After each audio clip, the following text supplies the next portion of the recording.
Namaste, Narad sir. Namaste, Shilpa.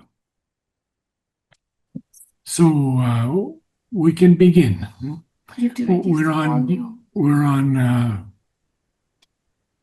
the book two, the book of the Traveler of the Worlds, Canto 4, the Kingdoms of the Little Life.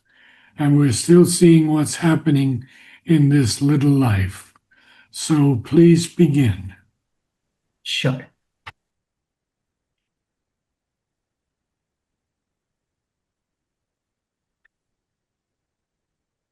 There was no thinking self. Aim, there was none. Yeah, I would say I would I would pronounce it differently. There was no thinking self. Aim, there was none. Not there was no thinking self. That's too rapid, you see. It's there was no thinking self Okay. with the accent on was. Da da, da da. Remember. Mhm. Okay? Okay. There was no thinking self. Aim, there was none. All was unorganized stress and seekings vague. Yes, everything there was unorganized, and it was stress, of course. It was an unorganized stress and vague seekings because we don't know what's going to happen yet in this plane of existence. We've read a lot about it, and let's see what else happens. Okay.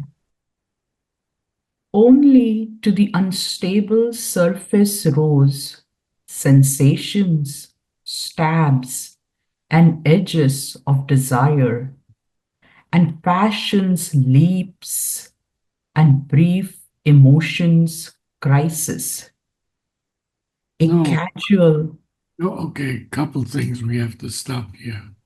okay, Um, it's cries, not crisis. oh, sorry. Now, the other thing is what rose to the what rose from this unstable surface? Only to the unstable surface rose sensations, stabs. Okay, so we wrap it around with that brief hesitation. And then edges of desire and passion's leaps, a casual colloquy. Okay. Okay. Narad sir, I'll go back. Only to the unstable surface. Yes, yeah.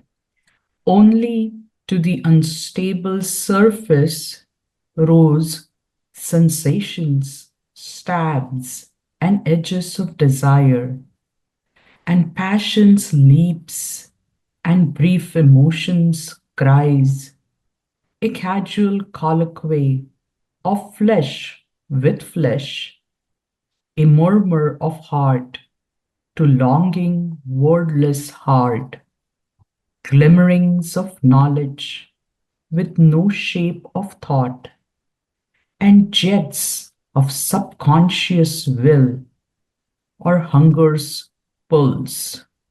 Yes, a very strange plane of existence. Mhm. Sensations, stabs, edges of desire, passions, leaps, cries of brief emotions. A casual colloquy. A colloquy is a dialogue. And that's an interesting way Sri Aurobindo uses it. A casual dialogue of flesh with flesh. Mhm. A murmur of heart to longing, wordless heart. So there's no speech here. Mhm. Glimmerings of knowledge with no shape of thought. Just glimmerings of knowledge, but there's no shape of thought. And there are these jets of some conscious will or these pulls of hunger. Mhm. Understood. So it's more like instincts, right? It's not like a well-formed thought or. Nothing is formed here, nothing at all. Mhm. You're quite Yeah. correct. Okay. Even the will is subconscious.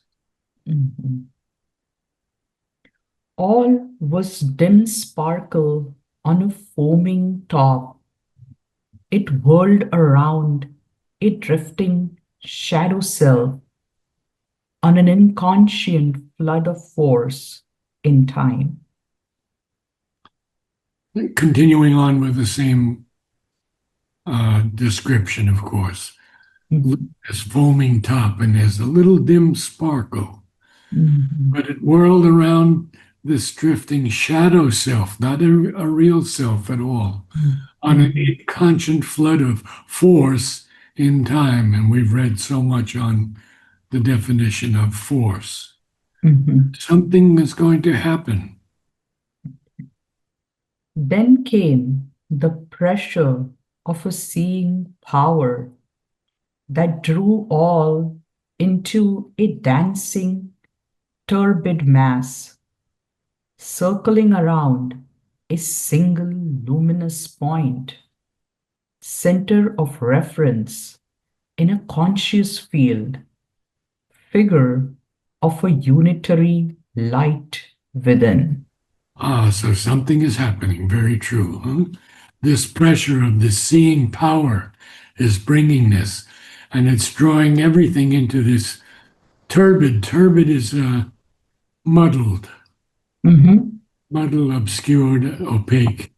It Yeah. drew all into a dancing, turbid mess. You can feel it moving around like that, circling, but it's circling around a single luminous point. And what is that luminous point? It's a unitary light within. Mhm. And that light within is a center of reference in a conscious field. So now what's happening? Yeah.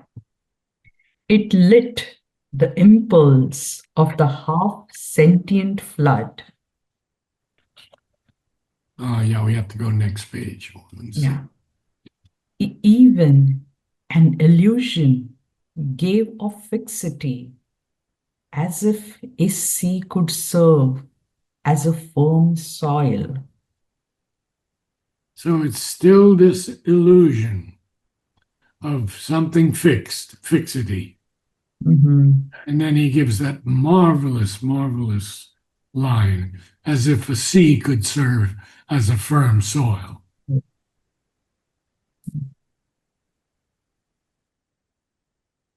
That strange observing power imposed its sight.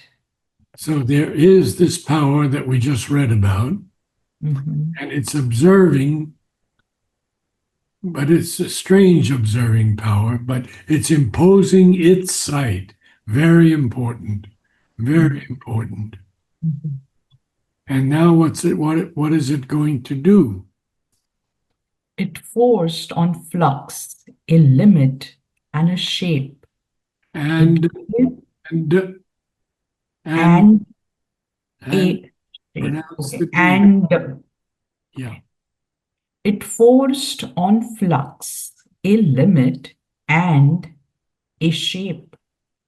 It gave its stream a lower, narrow bank, drew lines to snare the spirit's formlessness. So this power is working on many levels, huh? Mhm. It's forcing this flux, this movement, this flow. It's forcing on it a limit, and it's Mhm. forcing on it a shape. Mhm. And it gives its stream of power, we can say, a little lower, a little narrower bank, Mhm. because it wants to draw lines to snare the spirit's formlessness. And now it's going to do something very interesting. Okay. It fashioned the life mind of bird and beast, the answer of the reptile and the fish, the primitive pattern of the thoughts of man. Yeah, but that's a full stop there. the primitive pattern of the thoughts of man. Okay. The primitive pattern of the thoughts of man. So it's fashioning these things, this life mind of bird and beast, this answer of the reptile and the fish, this primitive pattern of the thoughts of man. So Mhm. we'll see what it is now. Exactly, he's going to tell us. Okay. A finite movement of the infinite came winging its way through a wide air of time. A march of knowledge moved in nescience and guarded in the form a separate soul. Okay, so it is a march of knowledge, Mhm. but it is moving in complete ignorance, nescience, Yeah. because you see, it's not that high yet. It has not evolved that high. But Mhm. it did guard in the form a separate soul. Okay, Mhm.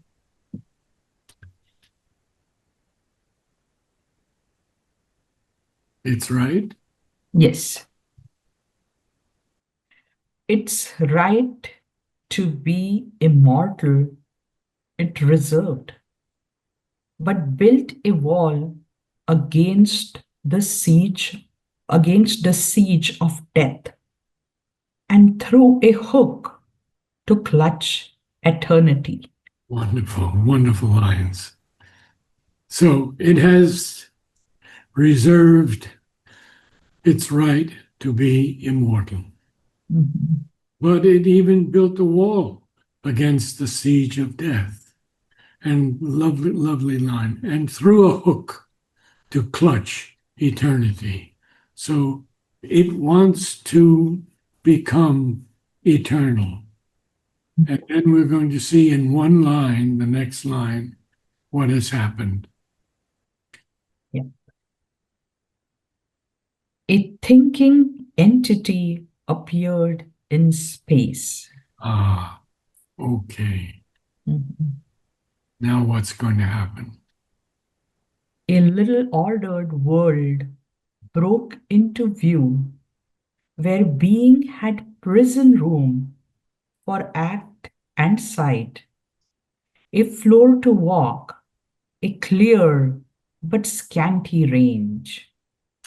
So it's a little ordered world now that has broken into view.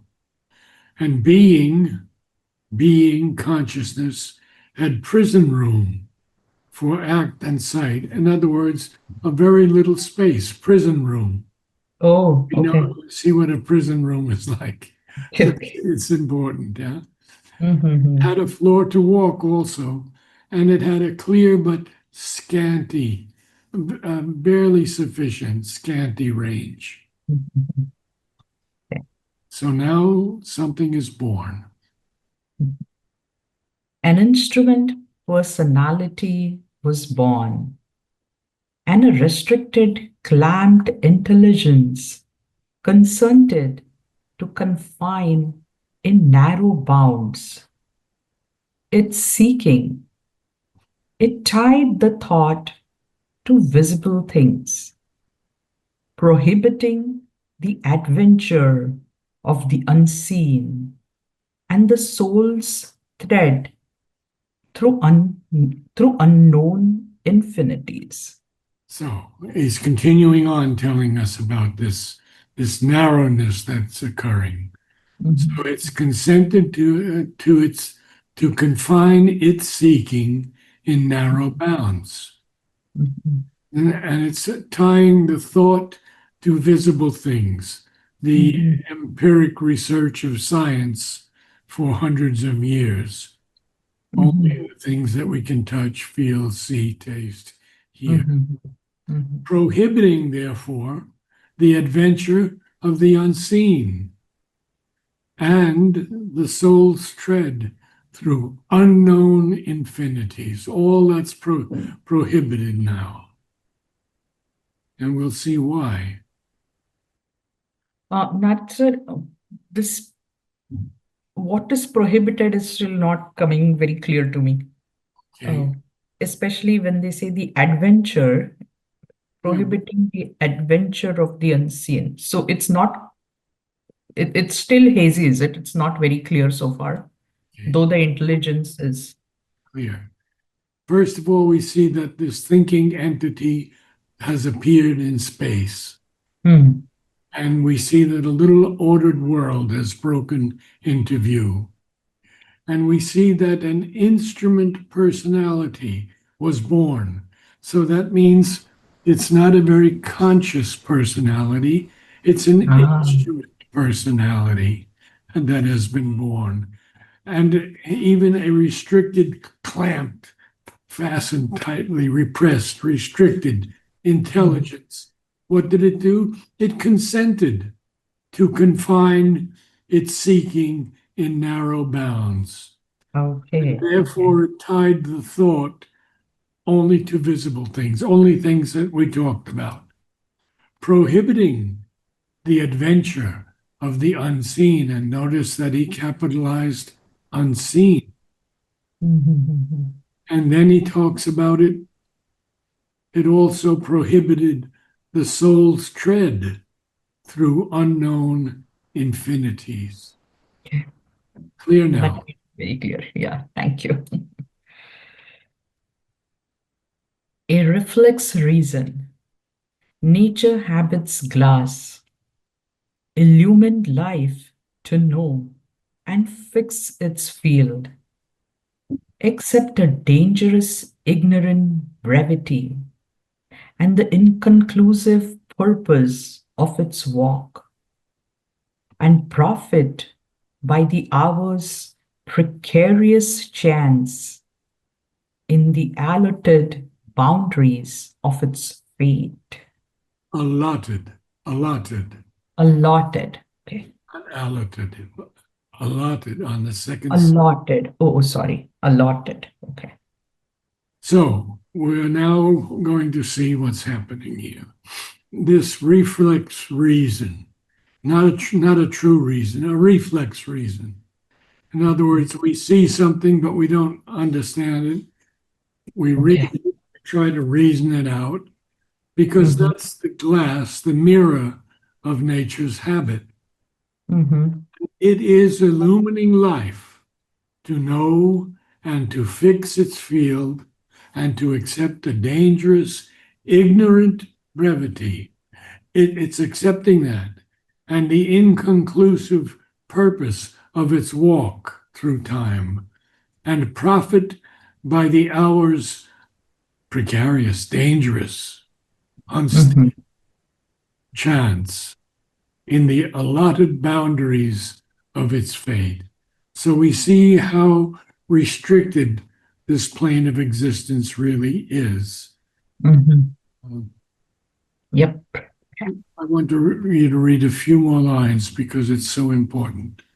Sure. A little joy and knowledge satisfied, this little being tied in. You have to wrap it around. Okay, okay. A little knowledge, a little joy and knowledge satisfied this little being tied into a knot Yes. and hung on a bulge of its environment. A little curve cut off in measureless space, a little spin of life in all vast time. Yes. So I don't know what happened here. Oh, here it is. Okay. Yeah, it went to page 149. Yeah. 148. No, not, the last line I read was on 149. 149. Okay. So a little span of life in all vast time. That's all that's been given in this kingdom of the little life. But it is a life. We have just seen that. Very, very important. It's not all confusion anymore. And so do a few more lines and then you have to read 3 lines. A thought was there that planned, a will that strove, but for small aims within a narrow scope, wasting unmeasured toil on transient things. Sounds like our life. What was there that planned? A will that strove, yes, but it only strove for small aims, and even those aims were within a narrow scope. Therefore, it wasted unmeasured toil on transient things.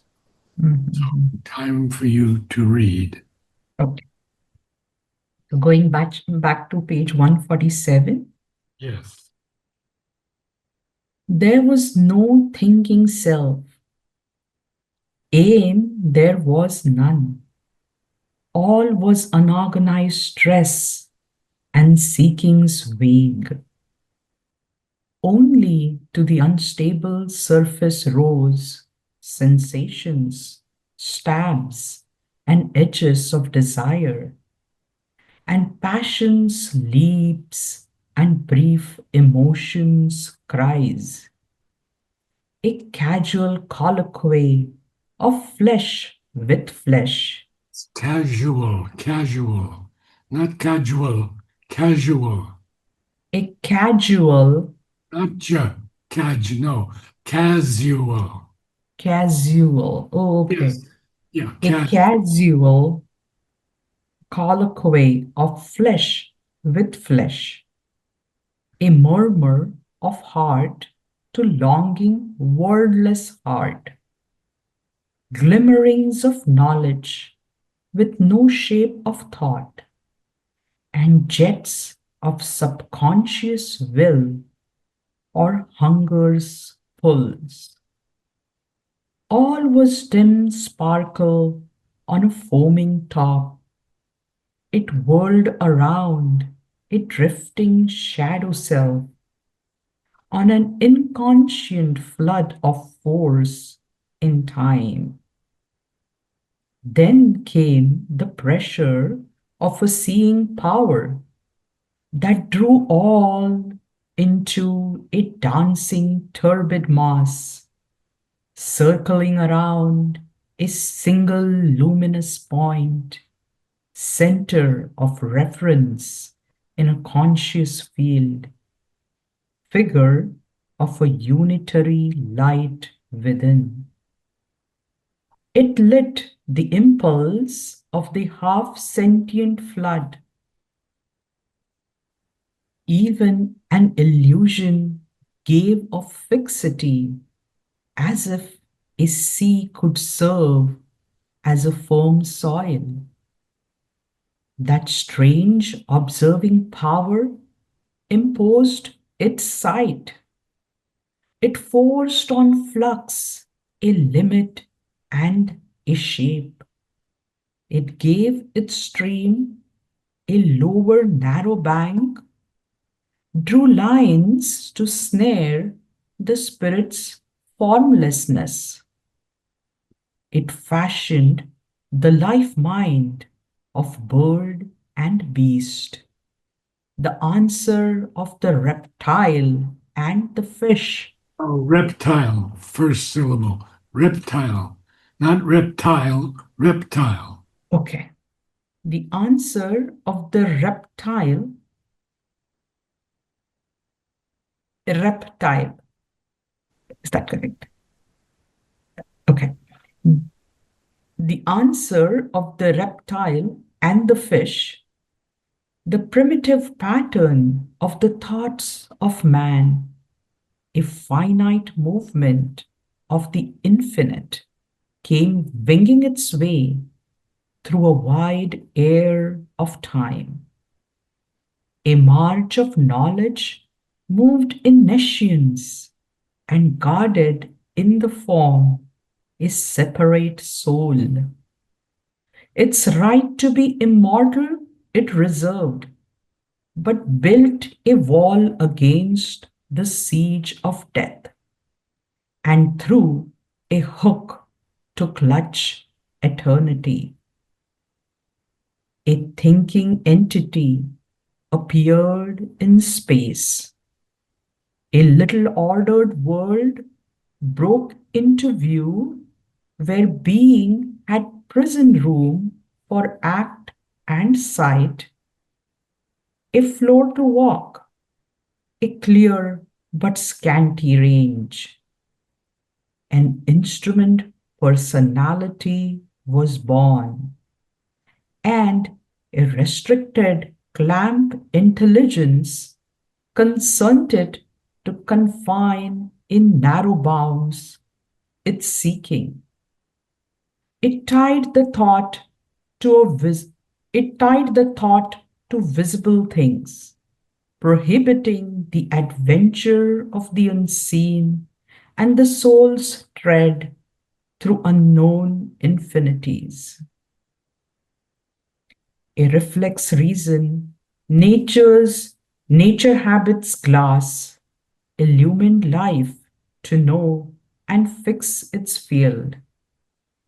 Accept a dangerous, ignorant brevity and the inconclusive purpose of its walk, and profit by the hour's precarious chance in the allotted boundaries of its Allotted. fate.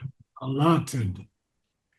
In the allotted boundaries of its fate, a little joy and knowledge satisfied this little being tied into a knot and hung on a bulge of its environment, a little curve cut of its measureless space, a Cut little, in measureless space.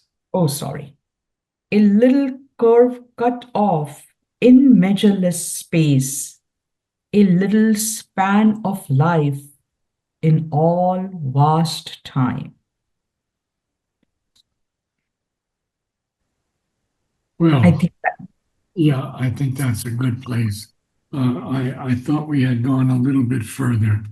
We oh, did did we? Oh, yeah, okay, but three okay, more lines. okay.